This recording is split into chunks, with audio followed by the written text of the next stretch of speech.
नमस्कार दोस्तों, आप सभी का बहुत बहुत स्वागत है आपके और हमारे YouTube channel business education point पर। आज का जो हमारा वीडियो है वह हमने मुख्य परीक्षा को ध्यान में रखकर बनाया है, जिसमें हमने सोशल सब्जेक्ट को लिया है, जो कि आपके लिए बहुत ही उपयोगी है।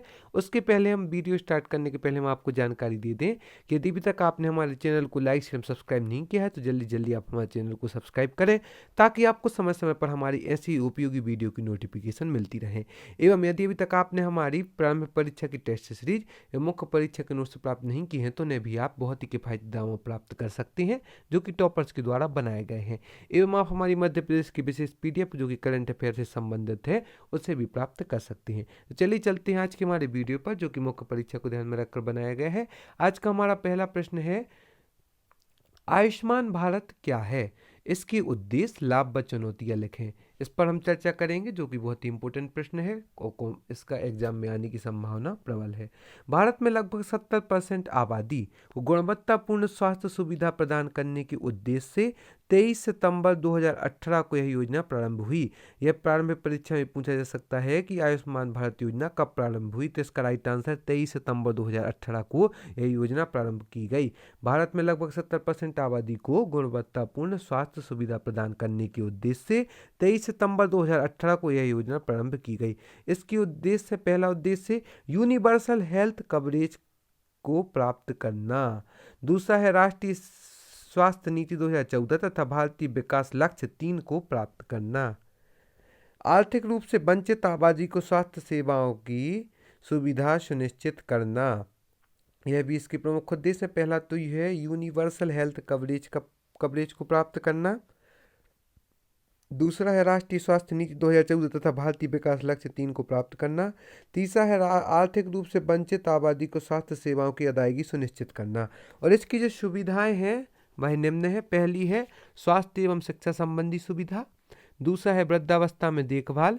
तीसरा है 5 लाख रुपए तक का हेल्थ कवरेज, मतलब 5 लाख रुपए तक की स्वास्थ्य सुविधाएं निःशुल्क प्रदान की जाएंगी आयुष्मान भारत योजना के तहत।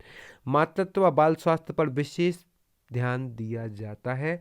निरोधात्मक स्वास्थ्य सेवाएं, परिवार नियोजन संबंधी सेवाएं, गुणवत्तापूर्ण औषधि। एक बार पुनः देखते हैं इसकी जो सुविधाएं हैं आयुष्मान भारत योजना की।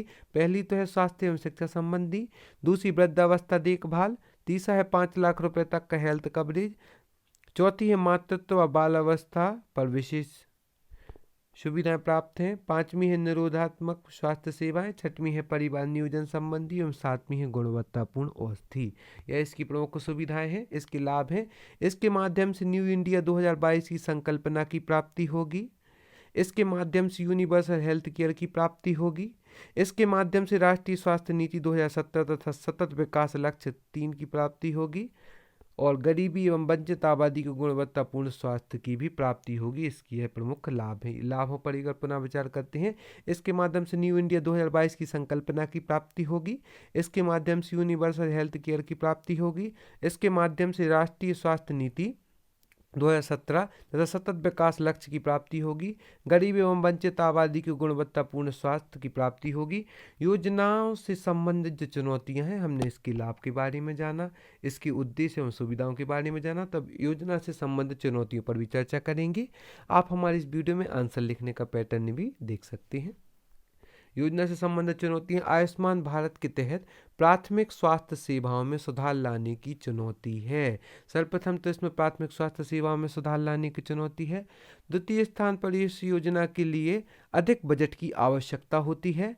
केंद्र सरकार व राज्य सरकार एवं चिकित्सा उद्योगों के बीच समन्वय की आवश्यकता होती है। केंद्र सरकार व राज्य सरकार एवं चिकित्सा उद्योगों के बीच समन्वय की आवश्यकता होती है। लाभार्थियों की पहचान, रजिस्ट्रेशन का सही समय पर करना चुनौती है। लाभार्थियों की पहचान करना एवं रजिस्ट्रेशन का सही समय पर होना, यह भी एक चुनौतीपूर्ण कार्य है। पहली तो इसकी चुनौती आयुष्मान भारत के तहत प्राथमिक स्वास्थ्य सेवाओं में सुधार लाने की चुनौती है। दूसरी, इस योजना के लिए अधिक बजट की आवश्यकता होती है। तीसरी, केंद्र सरकार व राज्य सरकार एवं चिकित्सकीय उद्योगों के बीच समन्वय की आवश्यकता होती है। और चौथा है लाभार्थियों की पहचान, रजिस्ट्रेशन का सही समय पर करना चुनौतीपूर्ण होता है। मुख्य प्रावधान है, बीमा पूरी तरह से कैशलेस एवं पेपरलेस होगा। दूसरा, परिवार का आकार कितना भी बड़ा हो सभी को फायदा मिलेगा। इसके तहत सरकारी एवं प्राइवेट दोनों प्रकार के अस्पतालों में इलाज करवाया जा सकेगा। योजना का लाभ लेने के लिए उम्र की कोई सीमा नहीं है। इसके प्रमुख प्रावधान है। पहला तो यह बीमा पूरी तरह से कैशलेस एवं पेपरलेस होगा। दूसरा है परिवार का आकार कितना भी बड़ा हो सभी को फायदा होगा। इसके तहत सरकार एवं प्राइवेट दोनों प्रकार के अस्पतालों में इलाज करवाया जाएगा। योजना का लाभ लेने के लिए उम्र की कोई सीमा नहीं है। परिवार का चयन सामाजिक, आर्थिक व जातिगत जनगणना 2011 के आधार पर किया जाएगा। बच्चियों, महिलाओं, वरिष्ठ नागरिकों को इस योजना के तहत प्राथमिकता दी जाएगी। बच्चियों को, महिलाओं को एवं वरिष्ठ नागरिकों को इस योजना के तहत प्राथमिकता दी जाएगी। इस योजना में पहले से मौजूद बीमारियों को भी शामिल किया जाएगा। निष्कर्ष देखते हैं। यूनिवर्सल हेल्थ कवरेज एवं धारणीय विकास लक्ष्य की प्राप्ति हेतु तथा देश की गरीब एवं वंचित आबादी के लिए गुणवत्तापूर्ण स्वास्थ्य सेवाओं की प्रदायगी के समय में आयुष्मान भारत योजना सराहनीय प्रयास। कल्पना देखते हैं। यूनिवर्सल हेल्थ कवरेज एवं धारणीय विकास लक्ष्य की प्राप्ति हेतु तथा देश की गरीब एवं वंचित आबादी के लिए गुणवत्तापूर्ण स्वास्थ्य सेवाओं की प्रदायगी के समय में आयुष्मान भारत योजना सराहनीय प्रयास है। दूसरा आज का जो प्रश्न है बहुत ही इंपॉर्टेंट, उसके पहले हम आपको जानकारी देते हैं कि आप हम यूट्यूब पर, फेसबुक पर, इंस्टाग्राम पर एवं टेलीग्राम पर भी फॉलो कर सकते हैं। और यदि अभी तक आपने हमारे इकोनॉमिक्स के, एथिक्स के, साइंस एवं टेक्नोलॉजी, पॉलिटी, सोशल, हिंदी आदि सभी सब्जेक्ट के नोट्स आप बहुत ही किफ़ायती दामों में प्राप्त कर सकते हैं, जो कि टॉपर्स के द्वारा बनाए गए हैं। एवं आप हमारे मध्य प्रदेश की विशेष पीडीएफ जो कि करंट अफेयर्स को ध्यान में रखकर बनाई गई है, उसे भी आप प्राप्त कर सकते हैं। सब आप डिस्क्रिप्शन बॉक्स में जाकर इंस्टा मौजू के लिंक से प्राप्त कर सकते हैं। बीबीबीपी योजना, बेटी बचाओ बेटी पढ़ाओ योजना वर्षों से गिरते लिंगानुपात के कारण महिलाओं में बालिकाओं के प्रति भेदभाव पैदा हुआ है। महिला की सुरक्षा और सशक्तिकरण सुनिश्चित हो सके, इसके लिए बेटी बचाओ बेटी पढ़ाओ योजना 22 जनवरी 2015 को हरियाणा से प्रारंभ हुई। यह भी पूछा जा सकता है कि इस योजना का प्रारंभ कहाँ से हुआ, तो इसका राइट आंसर है 22 जनवरी 2015 को हरियाणा से इसका प्रारंभ हुआ। एक बार पुनः देखते हैं। वर्षों से गिरते लिंगानुपात के कारण महिलाओं में बालिकाओं के प्रति भेदभाव पैदा हुआ है। महिला की सुरक्षा और सशक्तिकरण सुनिश्चित हो सके, इसके लिए बेटी बचाओ बेटी पढ़ाओ योजना 22 जनवरी 2015 को हरियाणा से प्रारंभ हुई। इसके अनुसार 3 मंत्रालय हैं: स्वास्थ्य एवं परिवार कल्याण मंत्रालय, महिला एवं बाल विकास मंत्रालय, मानव संसाधन विकास मंत्रालय। उद्देश्य इसके देखते हैं। लिंग आधारित भेदभाव का उन्मूलन करना इसका एक प्रमुख उद्देश्य है। बालिकाओं की सुरक्षा एवं संरक्षण प्रदान करना, बालिकाओं को शिक्षा प्रदान करना, यह 3 इसके प्रमुख उद्देश्य हैं। रणनीति के अंतर्गत देखा जाए तो मोटे तौर पर उन जिलों पर ध्यान केंद्रित करना है जहां बाल लिंगानुपात कम है। दूसरा, सार्वजनिक सम्मेलनों में बाल यौन अनुपात में गिरावट के मुद्दे पर भी चर्चा करना है। बालिकाओं के विकास और शिक्षा को बढ़ावा देने के लिए संचार अभियान प्रारंभ करना है। बालिकाओं के प्रति मौजूदा लैंगिक रूढ़ियों को चुनौती देना है। इस योजना से न केवल बालिकाओं को बल्कि पूरे समाज का कल्याण निहित है। अपना देखते हैं। इसके अंतर्गत 3 मंत्रालय कार्य कर रहे हैं: स्वास्थ्य और परिवार कल्याण मंत्रालय, महिला और बाल विकास मंत्रालय, मानव संसाधन विकास मंत्रालय। इसके उद्देश्य पहला तो लिंग आधारित भेदभाव का उन्मूलन करना, दूसरा बालिकाओं की सुरक्षा एवं संरक्षण प्रदान करना, तीसरा है बालिकाओं को शिक्षा प्रदान करना।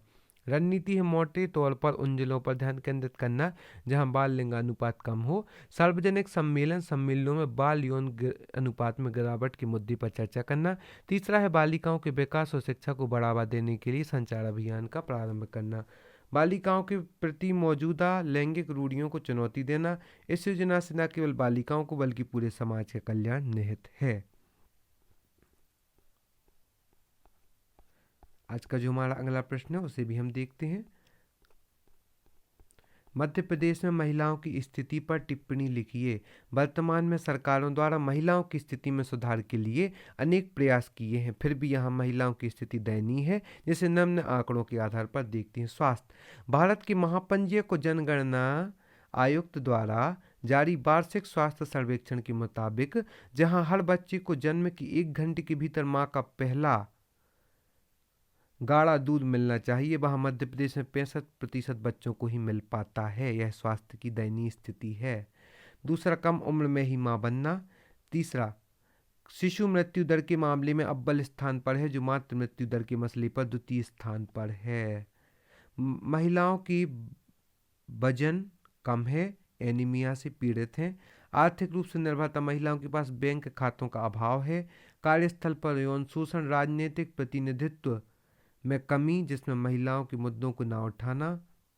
यह प्रमुख रूप से महिलाओं की दयनीय स्थिति के पर टिप्पणी है। एक बार पुनः देखते हैं। स्वास्थ्य के अंतर्गत देखा जाए तो भारत के महापंजीयक जनगणना आयुक्त द्वारा जारी वार्षिक स्वास्थ्य सर्वेक्षण के मुताबिक जहां हर बच्चे को जन्म के 1 घंटे के भीतर मां का पहला गाढ़ा दूध मिलना चाहिए, वह मध्य प्रदेश में 65% बच्चों को ही मिल पाता है।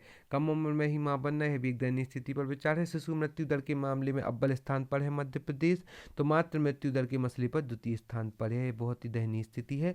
महिलाओं का वजन कम है, एनीमिया से पीड़ित हैं यहाँ की महिलाएं। आर्थिक रूप से निर्भरता के दृष्टिकोण से देखा जाए तो महिलाओं के पास बैंक खातों का अभाव है। कार्यस्थल पर यौन शोषण की शिकार हो रही हैं महिलाएं। राजनीतिक प्रतिनिधित्व में कमी है, जिसमें महिलाओं के मुद्दों का ना उठा पाना है, क्योंकि राजनीतिक प्रतिनिधित्व में महिलाओं की कमी है, जिससे महिला संबंधी मुद्दों पर चर्चा नहीं हो पाती है। बालिका भ्रूण हत्या के मामले में शीर्ष स्थान पर है मध्य प्रदेश। मध्य प्रदेश में महिला शिक्षा 59.7% है, जो कि पुरुषों की तुलना में काफ़ी कम है। आदिवासी क्षेत्रों में बालिका शिक्षा में व्यापक कमी। आदिवासी क्षेत्रों में बालिका शिक्षा में व्यापक कमी देखी जा रही। वहाँ पर विद्यालयों का अभाव है, विद्यालय में शौचालयों का अभाव है, जिसके कारण बालिकाएं विद्यालय जाने में अक्षम हैं।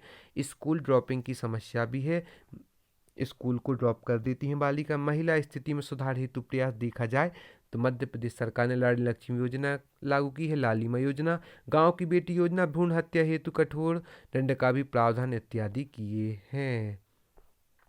आप सभी का बहुत बहुत धन्यवाद हमारे इस वीडियो को देखने के लिए। हम आशा करते हैं यूँ ही आप हमारे साथ बनी रहेंगे। यदि अभी तक आपने हमारे नोट्स से परचेस नहीं किया तो डिस्क्रिप्शन बॉक्स में जाकर इंस्टा मौजू के लिंक से आप हमारी मुख्य परीक्षा के नोट्स एवं साथ ही साथ आप हमारी परीक्षा की टेस्ट सीरीज एवं डेली करंट अफेयर्स के नोट्स भी आप प्राप्त कर सकती हैं। यह सब आप डिस्क्रिप्शन बॉक्स में जाकर इंस्टा मौजू के लिंक से प्राप्त कर सकते हैं। आप सभी का बहुत बहुत धन्यवाद।